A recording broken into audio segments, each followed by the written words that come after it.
This man is Abraham Lincoln's father. Oftentimes for trivial offenses. He treated him like a slave. And one of the main reasons Lincoln hated slavery so much is because he hated the way his father had treated him when he was a boy. So he could identify with the slaves. Abraham found parental affection from his mother, Nancy. But when he was only 8, she died from drinking infected milk. He would later describe his loss as the bitterest agony. His father, needing help to raise his 2 children, married Sarah Bush Johnston, seen here in later life. She had 3 children of her own, and so 7 people were soon sharing an Indiana cabin. Lincoln's new stepmother was a godsend. They developed a great love for each other, and Sarah later admitted that she preferred Abraham to her own children. He was the best boy I ever saw. He never told me a lie in his life and never dodged responsibility. Sarah Bush Johnston Lincoln.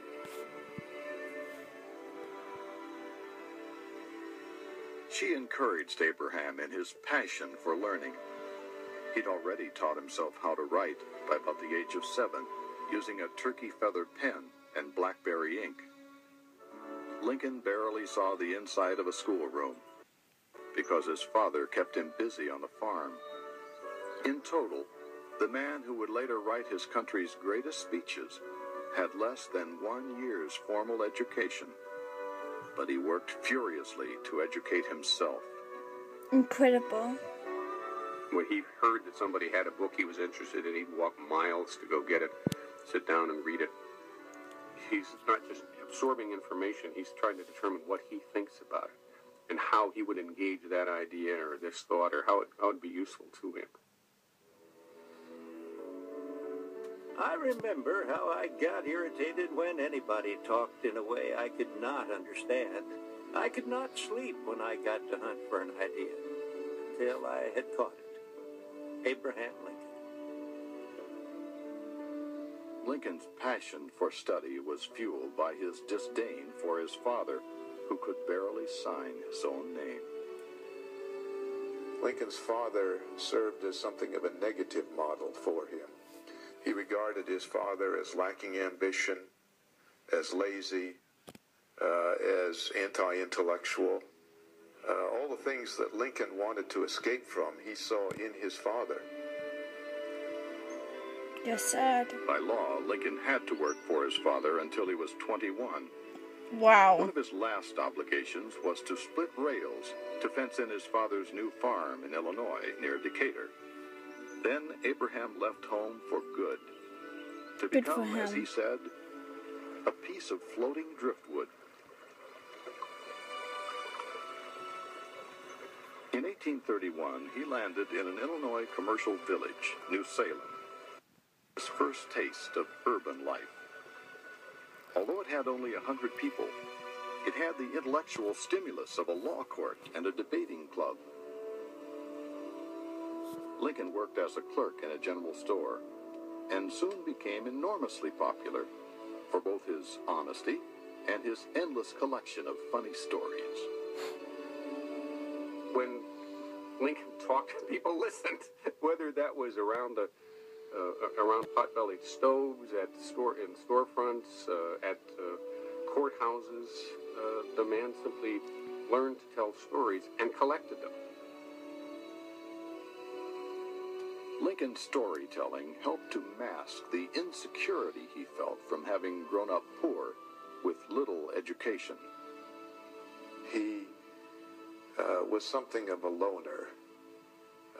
He spent a lot of time thinking and brooding. He suffered from what he called melancholy, and at times that came to the verge of real depression.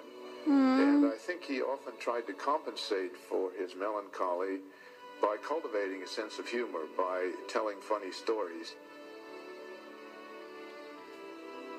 Lincoln said his aim was to be truly esteemed by my fellow men. His first chance came in 1832, when Indians under Chief Black Hawk tried to reclaim tribal homelands by force. Adventurous young men, including Lincoln, rushed to volunteer. The militiamen elected their own officers, and Lincoln's company overwhelmingly chose him as their captain. He would later say this gave him more pleasure than any other success. To have the esteem of his fellow soldiers, militiamen, was an enormous ego boost for this fellow who feels a little uncertain about his identity and a little ashamed of his background. And so I think that gave him a taste of being elected. He didn't run for it. They just chose him. And then he thought, oh, this is fun to get elected. When the Black Hawk War ended after a few months, Lincoln the civilian would try to get elected to something else. At the age of just 23, he was going to run for the state legislature. Politics had called. And that's how he got into politics.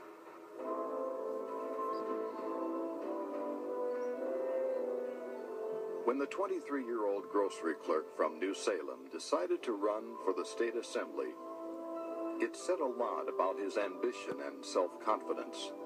Only a year before, Lincoln had been, in his own words, friendless, uneducated, and penniless. Lincoln hasn't met anybody who's as good as Lincoln is. And that I think, motivates him and lets him see there is a place for me to go. Lincoln's first attempt failed, but he stood again 2 years later and was elected to the state assembly. His success had little to do with his qualifications and a lot to do with his skills with people. He radiated a quality that people liked and respected, and that was the quality of being a wise old man. And that people were talking about this when he was in his 20s. That's one of the things that made him a successful president. People trusted him as they would trust a benevolent father. Because being a state legislator was a part-time job with part-time pay, he worked at other jobs, including surveyor and postmaster, and also bought a share in his own general store, which went bankrupt. Despite all this, he found time to teach himself law, and within 3 years, he'd won his lawyer's license. Wow. In the state Only assembly, 3 years. most of the policy issues were local. But Lincoln took a lonely stand on one national issue, slavery. Slavery had existed in America for 200